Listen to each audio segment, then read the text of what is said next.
America और Iran के बीच छिड़ने वाली एक भीषण जंग आखिरी पलों में टल गई है। अमेरिकी राष्ट्रपति डोनाल्ड ट्रंप ने खुद एक सनसनीखेज खुलासा करते हुए पूरी दुनिया को चौंका दिया है। उसी पर चर्चा करेंगे और इस जंग के रुक जाने से कितना फायदा होगा, कब तक रुकी है, क्या है पूरा अपडेट, इस रिपोर्ट में आपको दिखाएंगे। नमस्कार, मैं हूं आपके साथ ममता तिवारी और आप देख रहे हैं न्यूज़ 18 का डिजिटल प्लेटफॉर्म। अमेरिकी सेना आज भी ईरान पर एक बड़ा और विनाशकारी सैन्य हमला करने वाली थी, लेकिन ऐन वक्त पर इस प्लान को टालना पड़ा। ट्रंप ने ट्रुथ सोशल पर इस पूरी इनसाइड स्टोरी से पर्दा उठाया।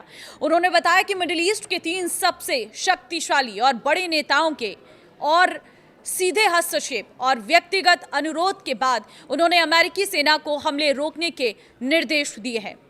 राष्ट्रपति डोनाल्ड ट्रंप ने अपनी पोस्ट में साफ किया है कि यह हमला पूरी तरह तय था, लेकिन खाड़ी देशों के शीर्ष नेताओं ने शांति का एक आखिरी मौका देने की अपील की।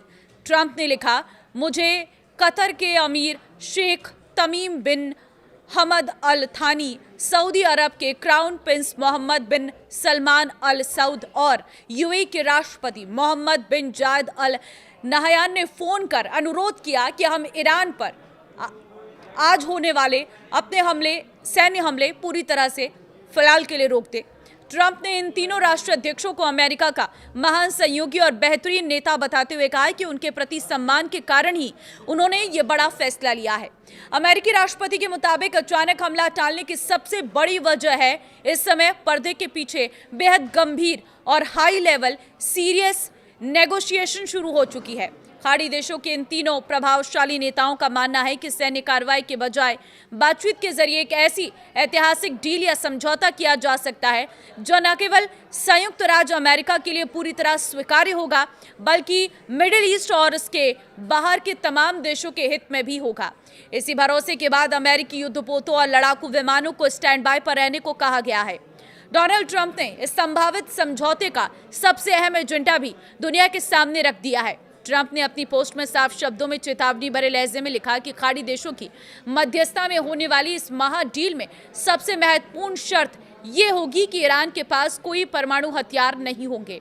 अमेरिका किसी भी कीमत पर ईरान के परमाणु कार्यक्रम को पूरी तरह फ्रीज या नष्ट करना चाहता है, और अगर बातचीत से ये संभव होता है तो अमेरिका बिना खून बहाए अपनी सबसे बड़ी भू राजनीतिक जीत हासिल कर लेगा।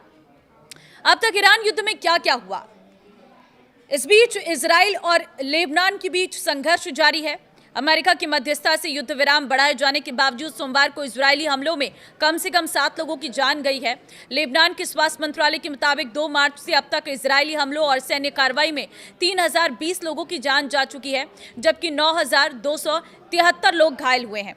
उधर गाजा के लिए राहत सामग्री ले जा रहे जहाजों को रोकने को लेकर भी इजराइल की आलोचना बढ़ रही है। रिपोर्ट्स के मुताबिक इजरायली बलों ने अंतर्राष्ट्रीय जल क्षेत्र में गाजा सहायता बेड़े के कई जहाजों को रोक लिया है। बताया जा रहा है कि करीब 47 नौकाओं को कब्जे में लिया गया और सैकड़ों कार्यकर्ताओं को हिरासत में लिया गया है। इस कार्रवाई के बाद कई देशों और मानवाधिकार संगठनों ने नाराजगी जताई है। उनका कहना है कि अंतर्राष्ट्रीय जल क्षेत्र में सहायता जहाजों को रोकना अंतर्राष्ट्रीय कानूनों का उल्लंघन हो सकता है। मिडिल ईस्ट में बढ़ते तनाव, ईरान अमेरिका वार्ता, लेबनान में जारी हमले और गाजा सहायता बेड़े को लेकर विवाद ने पूरे क्षेत्र को फिर से बड़े संकट के मुहाने पर ला खड़ा किया है। तो ये रहा पूरा अपडेट। फिलहाल जंग रुकी है, उम्मीद की जा रही है कि जो मध्यस्थता का दौर है वो लगातार जारी रहे और ये जंग यहीं पर ही खत्म हो जाए, लेकिन इसके लिए अभी बहुत सारी चुनौतियां हैं। अब देखना होगा इन चुनौतियों को कैसे पार किया जा सकता है। फिलहाल इस वीडियो को आप जरूर शेयर करें ताकि सभी लोगों को इस युद्ध के बारे में अपडेट मिल सके। नमस्कार।